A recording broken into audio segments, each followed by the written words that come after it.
Notification வந்தா படிச்சுக்கலாம். Date சொன்னா படிச்சுக்கலாம்.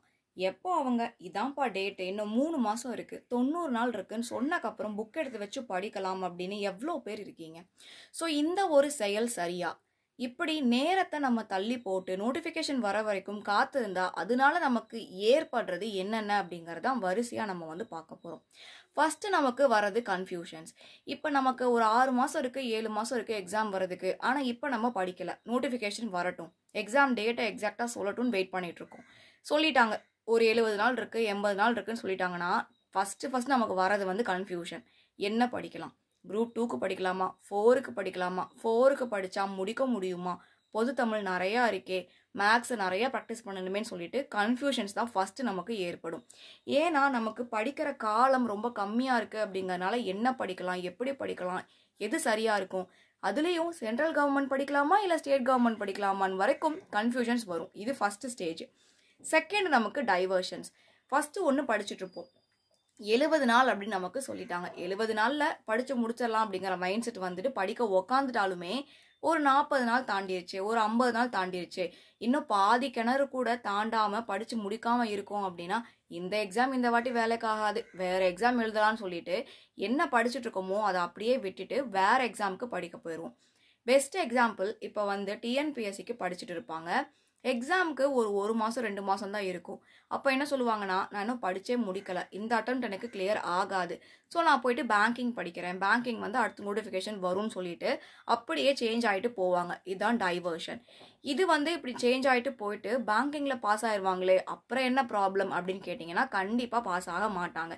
ஏன்னா எந்த எக்ஸாமை கிளியர் பண்ணி பாஸ் பண்ணணும் அப்படின்னாலுமே அதுக்கு ஸ்ட்ராட்டஜி அப்படிங்கிறது ரொம்ப ரொம்ப ரொம்ப இம்பார்ட்டண்ட். பேங்கிங்க்கு கிளியர் பண்ணணும் அப்படின்னா அதில் ஏலேருந்து இசட் வரைக்கும் என்ன ப்ராசஸ் அப்படிங்கிறத ப்ராப்பராக பண்ணணும். அப்படி பண்ணாமல் இதை படிச்சுட்டு இருக்கும் போதே டிஎன்பிஎஸ்சி படிச்சுட்டு இருக்கும் போதே பேங்கிங் படிக்கும் போதே எஸ்எஸ்சின்னு மாறி மாறி போகிறது நமக்கு டைம் தான் வேஸ்ட் ஆகும். அண்ட் நம்ம கன்ஃபியூஷன்ஸ் தான் அதிகமாகுமே தவிர எக்ஸாம் கிளியர் ஆகாது. நெக்ஸ்ட் ஸ்டேஜ் நமக்கு டயர்ட்னஸ். மாற்றி மாற்றி படித்தாலும் சரி, படித்ததவே திருப்பி திருப்பி படித்தாலும் சரி, நமக்கு டயர்ட்னஸ் அப்படிங்கிறது கண்டிப்பாக வரும். சேஞ்ச் பண்ணி போகும்போது நமக்கு நம்ம ஸ்பெண்ட் பண்ணுற டைம் ரொம்ப ஜாஸ்தி ஆகிறதுனால டயர்ட் ஆயிரும். ஒரு வருஷம் ஃபுல்லாக டிஎன்பிஎஸ்சி படிச்சுமே டிஎன்பிஎஸ்சி கிளியர் பண்ணல அப்படின்னா அப்போ ஃப்ரஸ்ட்ரேஷன் வரும். அது டயர்ட்னஸ் கிடையாது. ஆனால் அதுவே 2 மாதம் டிஎன்பிஎஸ்சி, 2 மாதம் பேங்கிங், 2 மாதம் எஸ்எஸ்சி, 2 மாதம் ரயில்வேஸ்னு இப்படி மாறி 2 மாதமாக வேறு விஷயம் படிக்கும்போது ரொம்ப காலம் படிச்சுக்கிட்டே இருக்குமே, இன்னும் வேலைக்கே போலையே அப்படிங்கிற அந்த ஒரு டயர்ட்னஸ் வந்துடும்.